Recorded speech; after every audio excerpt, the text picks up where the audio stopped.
So we are back for another review and reading netong Atomic Habits. So we ended up at chapter 5 from last video, and now we are at chapter 6. Okay. Environment is the invisible hand that shapes human behavior. The most common change is not internal, but external. We are changed by the world around us. We like to think that we are in control. We assume that it is because we wanted to do so. The truth, however, is that many of the actions we take each day are shaped not by purposeful drive and choice, but by the most obvious option. So yun, yung upbringing mo as a child, and also kung ano yung kinalakihan mo na environment nung college ka, nung may trabaho ka. Kaya mapapansin mo kapag may job ka, di ba? Yung habits nila or yung mga daily routine nila, nakokopya mo, but even the way they speak, nagagaya mo rin yung mga intonations or yung mga yung mga inside jokes or mga words or jargons na ginagamit nila na hindi naman ginagamit ng ibang tao, nakokopya mo rin. So yun, dahil sa environment yun. Visual cues are the greatest catalyst of our behavior. It is important to live and work in environments that are filled with productive cues and devoid of unproductive ones. Creating obvious visual cues can draw your attention toward a desired habit. Be the designer of your world and not just a consumer of it.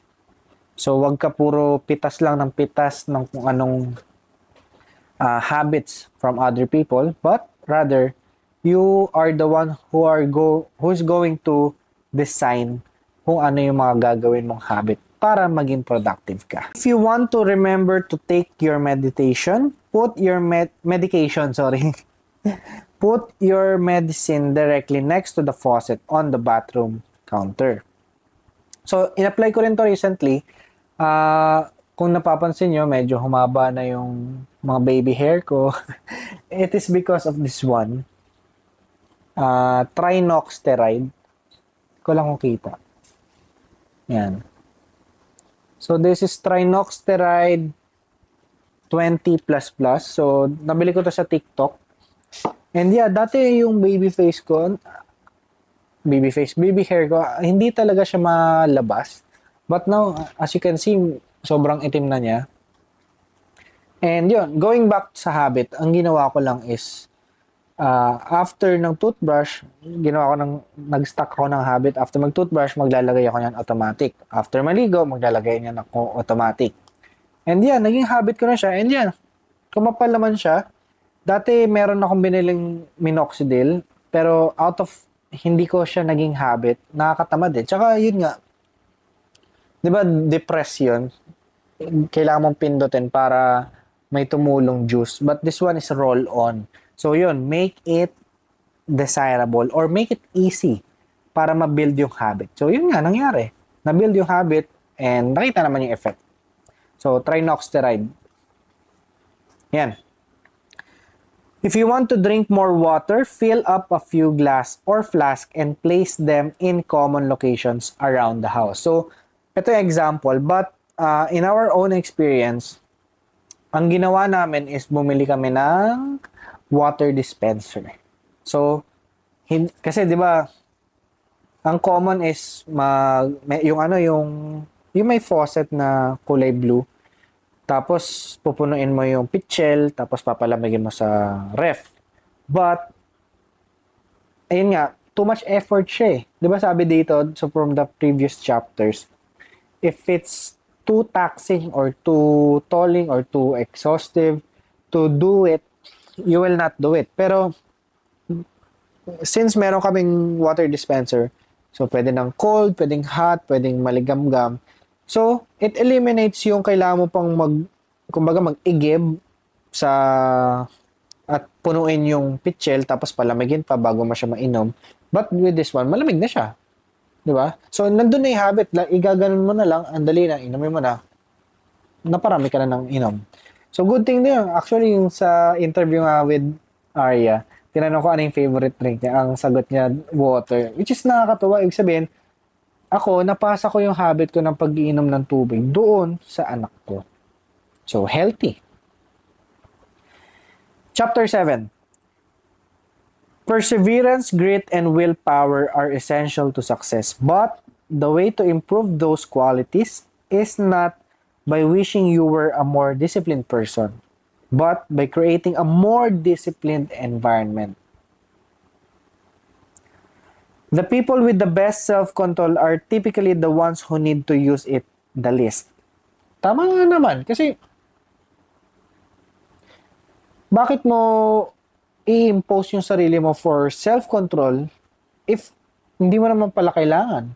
Kasi, yung environment mo nga are already primed na maging ganun. Katulad nga nito, kami, may water dispenser kami. Yung environment na kinreate ko or namin ng wife ko is already primed for them to consume more water.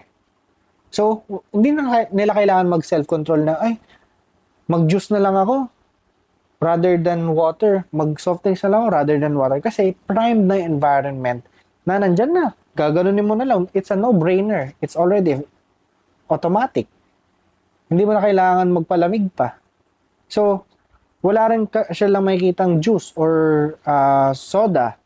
Kaya, kumbaga, no choice siya. Water. So, na-prime na environment. Kaya, no need na for self-control. So, hindi mo na i-deprive, ay, kawawa naman ako, hindi ako nag-soda ngayon, hindi ako nag-juice ngayon, tubig na lang. Hindi, walang ganun kasi tubig na yung available right from the very start. Ganda nun, di ba? It's easier to practice self-restraint when you don't have to use it very often. Yun. Madali siya. Madaling gawin yung self-restraint kung hindi mo siya kailangan all the time gawin. Kumbaga wala kang blockage eh. You no longer have to use it. Kasi wala ka namang hindrances, wala kang resistance. Yun. You can break a habit but you're unlikely to forget it, even if they go unused for quite a while. That means that simply resisting temptation is an ineffective strategy. It's hard to maintain a Zen attitude in a life filled with interruptions. It takes too much energy. It is impossible to stick to positive habits in a negative environment. So eliminate the cues. Sabi nga sa previous chapters.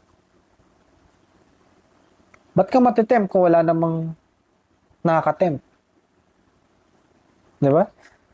Sabi dito, that means that simply resisting temptation is not an effective strategy.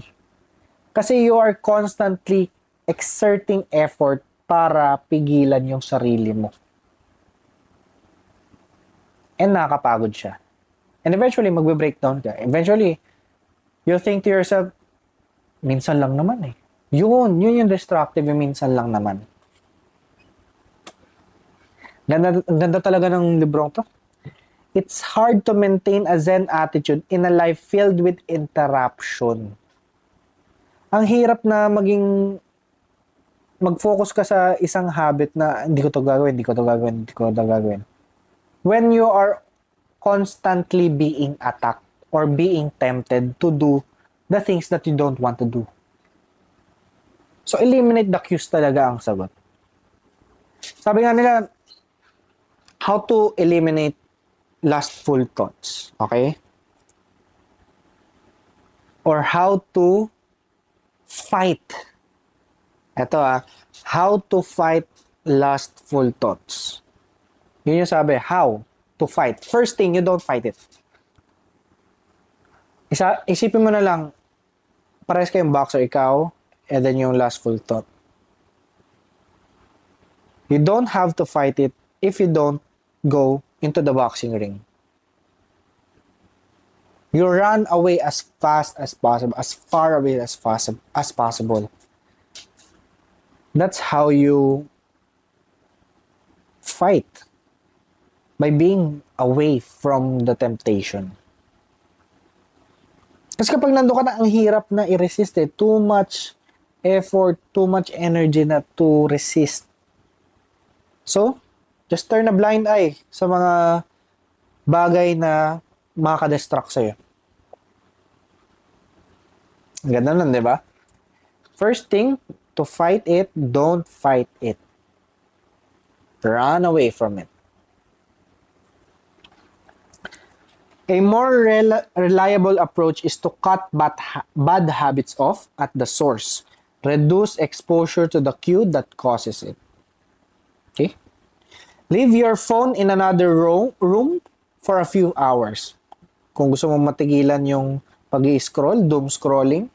Kung gusto mo mas mag-focus sa pag-build ng business, pag-build ng content, tago mo yung phone mo. Stop following social media accounts that trigger jealousy and envy. Ibahin mo yung mga pina-follow mo. I-follow mo yung mas makakatulong sa'yo rather than following those that will put you into shame. Yung ko-compare mo yung sarili mo, bakit sila ganito na, pero ako ganito pa rin. Hindi, don't compare your chapter 1 to someone else chapter 15, chapter 20, because that's already a long way. Kasi most of the things that they upload or we upload sa social media is already the result of the habits that we already created. So yun nga, may breakthrough na. Nandun na yung breakthrough, yun na yung pinapakita. Pero yung mga struggles behind it, seldom yung nagpo-post ng mga ganun. Okay? So yeah, I'm being very transparent sa inyo kung ano yung mga naging struggles ko para makarelate din kayo na I was once like you before. And still, right now, I am still struggling. That I am not perfect. That I am still building the habits, the identity, the process, the goals along the way. And it's not an overnight thing. You really have to practice it. Okay? Remove a single cue and the bad habits fade away. Self-control is a short-term strategy, not a long-term one. So yeah, kasi yun nga, katulad kanina, short-term lang yung self-control as a strategy. Kasi if you remove the cue, yun yung long-term. Kasi you no longer have to do self-control if there's nothing to prevent yourself by doing it. Di ba? You may be able to resist temptation once or twice, but it's unlikely to override your desires every time. Yeah. Yun nga, minsan lang naman Wala naman siguro masama. Paminsan-minsan lang to. Yun yung bubulong sa isip mo Next thing you know, ginawa mo na twice, thrice, hanggang sa may habit mo na ulit. Babalik lang. Yun yung sad thing. Spend your energy towards optimizing your environment. Make the cues of your good habits obvious and the cues of your bad habits invisible. So, tago mo lahat ng bagay na you keep on falling from those temptation or you keep on stumbling. Make it invisible, make it undesirable. Yun, apply mo lang yung apat na yun, sa bad habits, make it invisible, make it unattractive, make it difficult, make it unsatisfying. I guarantee you, ikaw na mismo aayaw dun sa bagay na yun.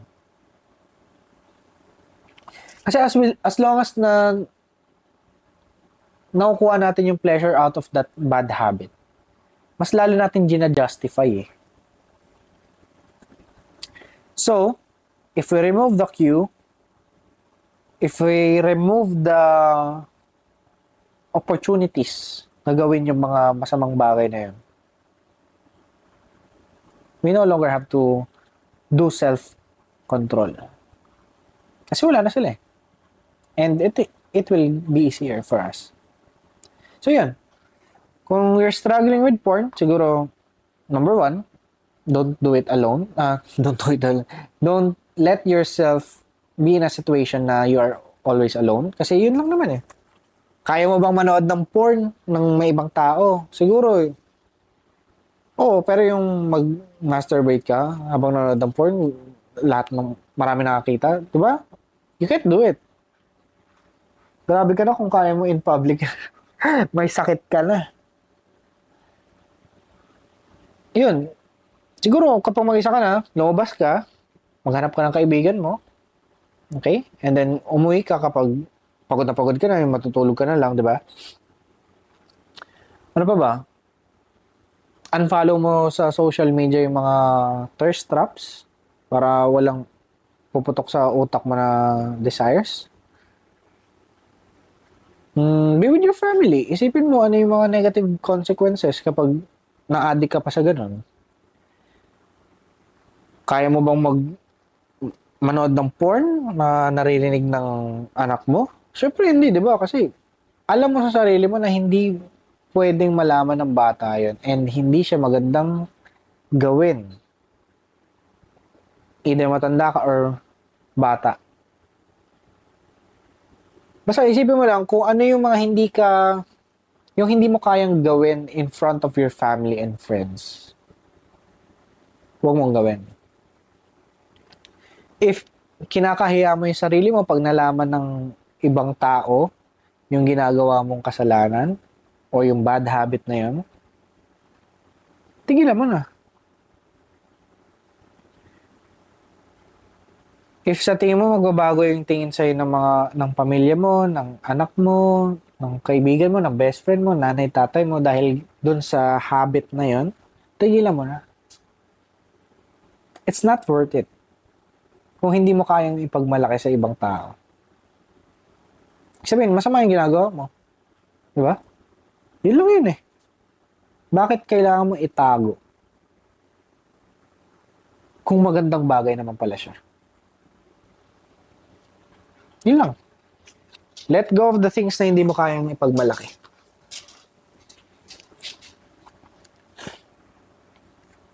Chapter 8. Our brain continues to crave calorie-dense food. Yun, sabi ko kanina, junk food, yun. Calorie-dense siya, pero sobrang konti ng nutrients. So, ang taas ang calories siya, pero ano nakuha mo dun? Bare minimum. It places a high value on salt, sugar, and fat. O, di ba? Food industry relies on stretching our Paleolithics instincts beyond their evolutionary purposes. Yun. Paleolithics yung parang primitive state, di ba? So, yung mga primitive instincts natin, they still study on that and then they still pursue it para to create a product that will entice us more. Companies are dedicated to optimizing how a product feels in your mouth. O, di ba? Pinag-aaralan yun pa lang eh. Sensation na yun. Foods that are highly in dynamic contrast keep the experience interesting, encouraging you to eat more. The more attractive an opportunity is, the more likely it is to become a habit forming. Kaya sabi, di ba? Make it attractive kung gusto mong mawala yung bad habits. The trend is for rewards to become more concentrated and stimuli to become more enticing. Junk foods is better than natural food. Yun yung gusto nilang palabasin. Hard liquor is better than beer. Or, video games are better than board games. Diba? Can you see the pattern now? Behaviors that are highly habit forming. Number 1, drugs, junk food, playing video games, browsing social media, having sex. Kasi those are pleasurable, di ba? Nagigain mo yung instant gratification.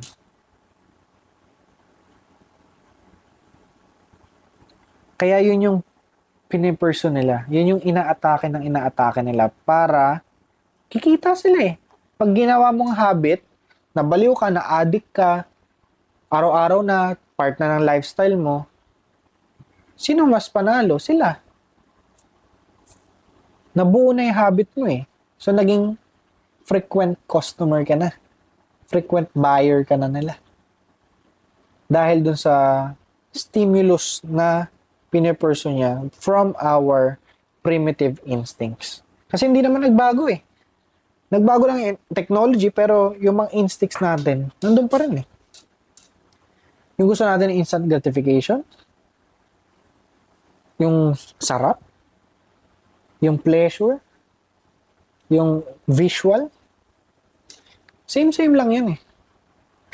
Whenever you predict that an opportunity will be rewarding, your levels of dopamine spike in anticipation. Whenever dopamine rises, so does your motivation to act. It is the anticipation of reward, not the fulfillment of it, that gets us to take action. Actually, totoo to kasi yung expectation, di ba? Dun sa expecting part, dun ka sobrang hype na hype. Pero once na nakuha mo na, bumababa na yun eh. Totoo yan. I'm guilty of it. Pag yung iniisip mo pa lang, kinikrave mo pa lang, rather than dun sa ninunguya mo na, iba eh. Mas mataas. Yung ina-expect mo pa lang yung delivery, pagdating, di ba? Dumating na kayo. Nag-video pa ako. Ano sabi mo? Sige. Paano yan? Sobrang init. Kasi maingay. Eh, Grabe init kahit gabi. Let's make this. Bawal na naman mag-ingay. Ilang minutes ka mag-ingay?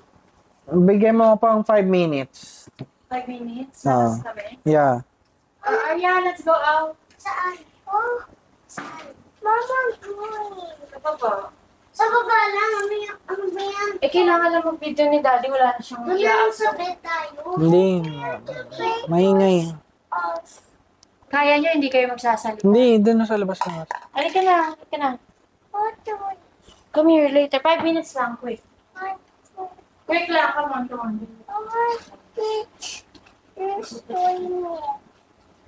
Come on. Let me just send my cats. Ah, akin na. Wala. Saglit lang.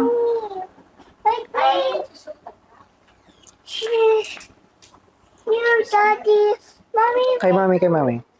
Mommy. Sige, magsabi nila. No, Arya, we're gonna buy candy. Candy. Later. Oh, sige, iwan na. No more chocolate. No! Hurry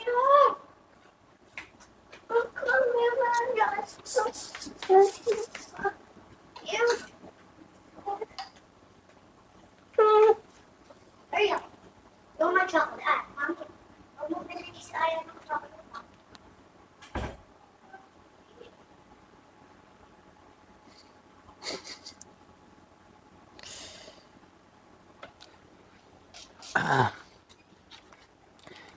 Habit stacking plus temptation bundling formula. So, yan. Number 1, after current habit, I will do a habit that I need. Number 2, after habit I need, I will do a habit I want. For example, after I get back from my lunch break, I will call 3 prospects. After I call 3 prospects, I will play Marvel Strike Force. Ito example ko ah. Doing the things you need to do means you get to do the things you want to do. Ipagsama mo. So, ano yung gusto mo? Ano yung kailangan mo? So, gawin mo na yung kailangan mo bago mo magawa yung gusto mong gawin. So, you get to do what you want to do by doing the things that you need to do first. Ganun. Temptation bundling is one way to make your habits more attractive. Yan. Kumbaga, ito example nasabi ko na to sa ibang vlog eh. Kung halimbawang ayaw mo mag-cardio, pero gusto mo mag-stay at home at maglaro ng video games sa cellphone mo, ganito gawin mo. Mag-treadmill ka habang naglalaro. Okay, nagets nyo? You get to do something that you need to do. Okay? And nagawa mo rin yung something na gusto mong gawin. Diba? Yung ayaw mo, which is yung mag-treadmill, nagawa mo dahil makakalaro ka. Gets? Parang nire-reward mo yung sarili mo.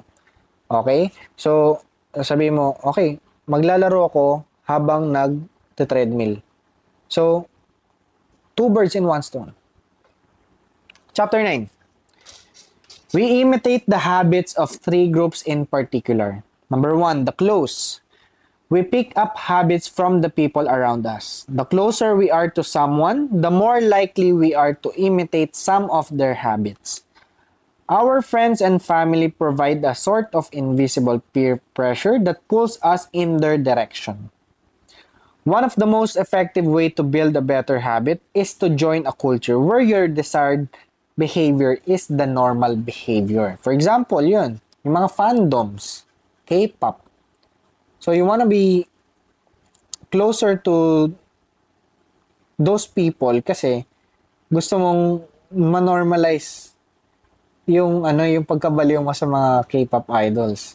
Or, you join membership sa gym kasi normal sa people doon na magbuhat.